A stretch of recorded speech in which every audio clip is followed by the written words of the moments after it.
안녕하세요, 부제스입니다. 오늘은 제가 임장을 나왔습니다. 실제로 입찰할 물건을 선택해서 손품을 팔고 임장을 나왔는데 제가 임장하는 모습을 생생하게 담아보도록 하겠습니다. 경매 임장이 처음이신 분들은 영상 순서대로 진행을 하시면 임장할 때 도움 많이 되실 거예요. 자, 그럼 시작하겠습니다. 저 같은 경우는 임장 가기 전에 손품으로 거의 대부분의 정보를 파악하고 갑니다. 임장은 조사한 게 맞는지 확인하러 가는 거고요. 그리고 손품으로 알 수 없는 내용들만 따로 정리해서 그것만 집중적으로 알아내는 방식으로 임장을 하고 있습니다. 준비물부터 살펴볼게요. 경매 정보지, 스마트폰만 있으면 충분합니다. 배터리 여분 챙기면 좋고요. 임장 무작정 가지 마시고요. 좀 알고 가는 게 좋거든요. 사전 조사를 어떤 식으로 하는지 보여드릴게요. 먼저 지역에 대해 잘 모른다 하면 입지 가치를 먼저 조사를 합니다. 저는 경매 물건이 있는 계양구를 조사했고요. 동별 평당가, 일자리, 연식, 상권, 학군, 그리고 상권이나 학군으로의 접근성 등을 파악을 합니다.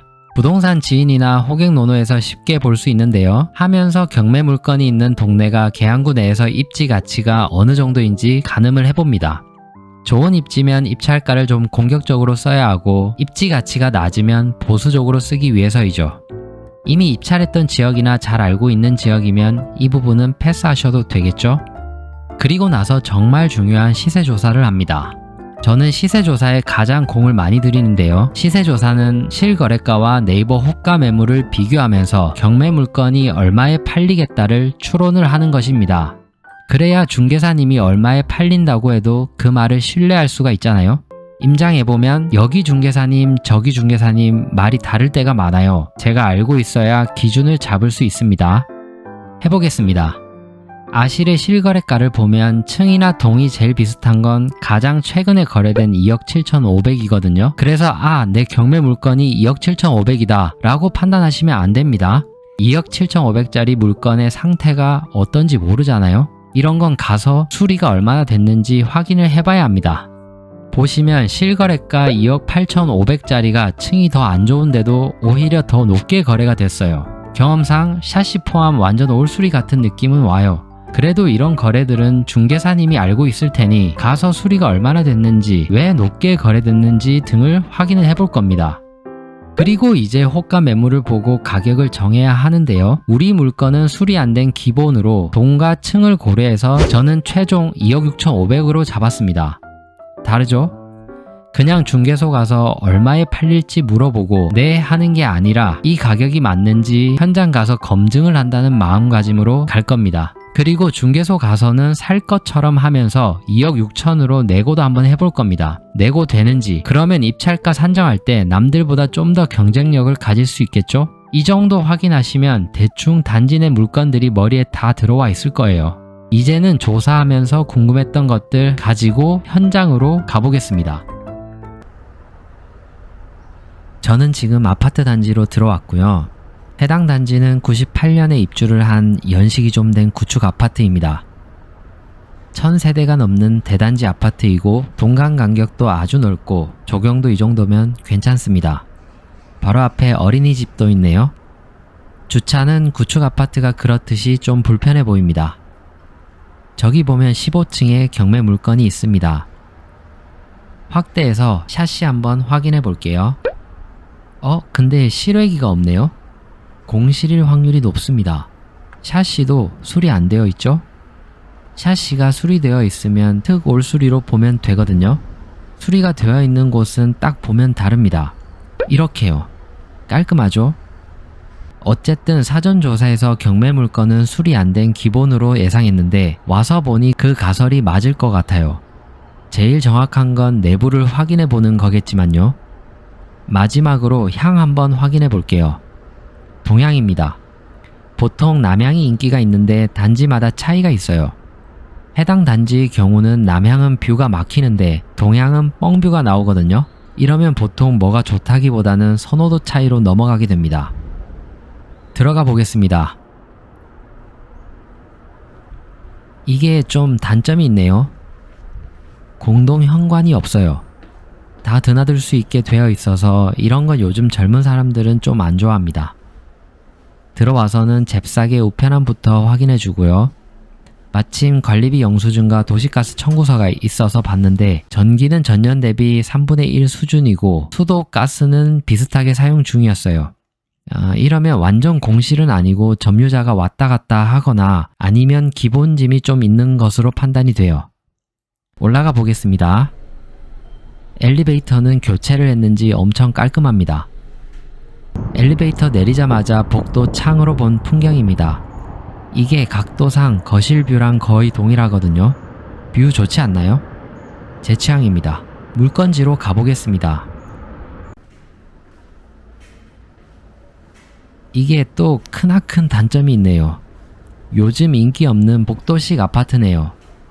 뭐 오래된 아파트니깐요. 사실 이거 보고 입찰가를 좀 보수적으로 써야겠다 생각했습니다.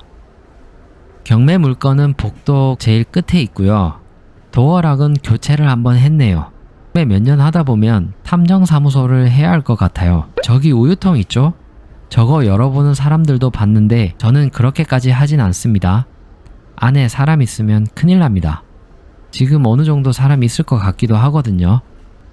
어쨌든 물건지는 이 정도 살펴보고요. 다음은 관리사무소로 갑니다.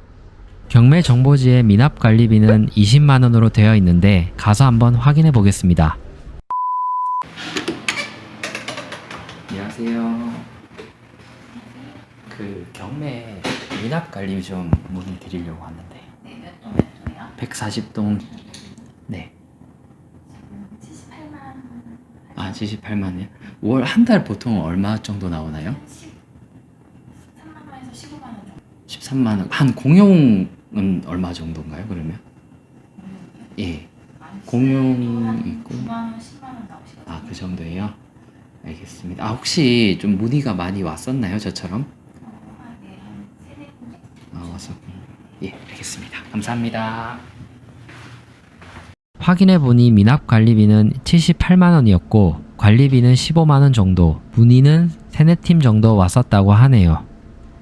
관리비 미납이 많이 되어 있네요. 자, 그럼 이제 마지막으로 공인중개소에 들러서 시세 파악을 해보겠습니다. 중개소에서 시세 파악을 해왔고요. 3군데를 들렀고 개인정보를 오픈하면서 하다 보니 편집하기가 너무 어려워서 어떤 걸 확인했는지 정리해서 알려드릴게요. 아, 이렇게 조사해서 시세를 파악하는구나 정도 보시면 좋을 것 같아요. 각각 매도자, 매수자, 투자자 포지션으로 가서 크로스 체크를 했고 비슷한 답변을 받았기에 어느 정도 신뢰할 만한 데이터를 얻었다 생각했습니다. 만약 원하는 답을 못 얻었으면 집에 와서 전화 임장이라도 계속 해야 합니다.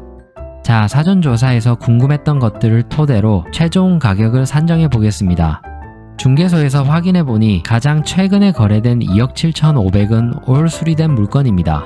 아래 2억 7천은 동일하게 올 수리된 물건인데 집 컨디션은 더 좋다고 합니다. 근데 급해서 급매로 팔렸다고 합니다. 저는 2억 7천을 기준으로 잡고 경매 물건은 수리 안 된 기본이니 수리비 1,000만원 정도를 빼면 경매 물건의 예상 가격은 2억 6천으로 판단됩니다. 지금 나와 있는 매물의 호가를 살펴보면 동과 층이 가장 비슷한 게 2억 6,500 부분 수리 물건이거든요. 이 물건을 살 것처럼 하면서 내고를 해봤는데 고민하더니 500 정도 내고가 가능하다고 했습니다. 부분 수리 물건이 2억 6천까지 가능하다면 경매 물건은 이거보다 더 낮아야 팔리겠죠? 경매 물건 예상 가격에서 동일하게 500을 내고 해서 저는 경매 물건의 최종 가격은 2억 5,500으로 정했습니다. 동일한 방법으로 전세 가격도 조사를 했고 전세가는 2억으로 잡았습니다. 자, 그러면 마지막으로 이 금액을 가지고 입찰가를 산정해 보도록 하겠습니다. 큰 개념인 순수익은 매도가에서 낙찰가와 비용과 양도세를 뺀 금액이죠. 여기서 매도가는 우리가 조사했던 시세인 2억 5,500이고요. 비용이 뭔지 알아볼게요. 비용은 등기비부터 대출이자까지 있는데 하나씩 알아보겠습니다. 등기비라는 건 정확한 견적을 받아봐야 알 수 있는데 대략적으로 계산이 가능합니다. 부동산 계산기 어플 켜서 본인의 주택수와 같은 정보를 입력하면 대략적인 금액을 구할 수 있습니다. 보통 취득세와 법무비 다 합쳐서 취득가액의 2%를 넘기진 않을 거예요. 명도비는 임차인이 대항력을 가졌나 안 가졌나로 나뉘는데 대항력 없는 임차인은 보통 이사비로 협상을 합니다. 전용 면적 기준 평당 10만원 정도 잡으면 되는데 보통 이 금액이 명도비가 됩니다. 근데 임차인이 대항력이 있으면 돈을 다 받아가기 때문에 줄 필요 없습니다. 돈 안 준다고 안 나가면 어떡해요? 걱정하지 마세요. 돈 받아가려면 낙찰자 도장이 필요하거든요. 이런 경우에는 명도비를 0으로 잡으셔도 됩니다. 수리비는 내부가 엉망이면 수리를 해야겠죠? 어느 정도 수리를 할지 쓰시면 돼요. 제가 여기 예시를 보여드릴게요. 이번에 임장 물건을 토대로 수리비를 이렇게 산정했거든요. 수리비를 최소화시켜서 기본 물건으로 저렴하게 빠르게 매도하는 것이 이번 전략입니다. 미납관리비는 관리사무소에서 확인을 하면 되고요. 중개수수료는 요율표를 보시면 2억에서 9억 구간은 0.4%이죠. 그걸 계산하시면 됩니다. 그리고 대출은 낙찰가의 80% 생각하시면 되는데 주의할 게 이자와 중도상환 수수료를 생각해야 합니다. 이자는 요즘 4.5% 정도 나오던데 이것도 자주 바뀌니 확인을 해봐야 하고요. 중도상환 수수료는 통상 1% 내외입니다. 없는 것도 있어요. 단타 치려면 이자가 좀 높게 나와도 중도상환 수수료가 없는 게 좋겠죠? 중도상환 수수료와 대출이자는 입찰가 2억 2,400 기준으로 계산을 해봤습니다. 나머지도 쭉 입력해봤고요.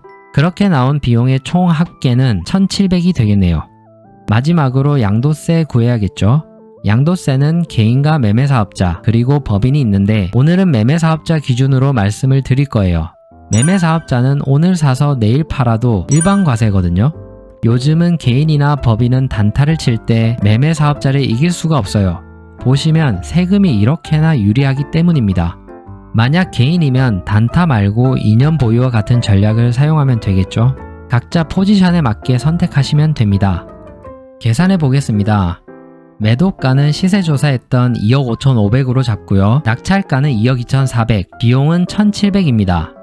양도세는 2억 2,400에 낙찰받고 2억 5,500에 팔 거라 양도 차익이 5천만원 미만 구간이죠. 그러면 15%입니다. 그걸로 계산을 해보면 양도세는 287만원이 됩니다. 매매사업자 활용해서 비용 처리 좀 해서 15%보다 약간 더 낮게 나왔습니다. 그러면 순수익이 1,000만원 정도가 됩니다. 저는 천뛰기 하려고 낙찰가를 거의 이 정도에 맞춘 거거든요. 순수익이 좀 작다 하면 낙찰가를 내리면 되고 아니다 나는 조금 더 먹더라도 낙찰을 받는 데 집중하고 싶다 하면 낙찰가를 올리면 됩니다. 이렇게 낙찰가를 정하시면 됩니다. 어떠신가요? 경매 어렵지 않죠? 크게 봤을 때 세 가지입니다. 이 물건이 안전한 물건인지 권리 분석하고 정확한 시세를 파악하고 최종 얼마를 먹을지를 역산해서 입찰가를 정하는 게 부동산 경매의 전부입니다. 실제로 한번 해보시기 바랍니다. 듣는 거랑 실제로 해보는 것의 차이는 정말 크거든요.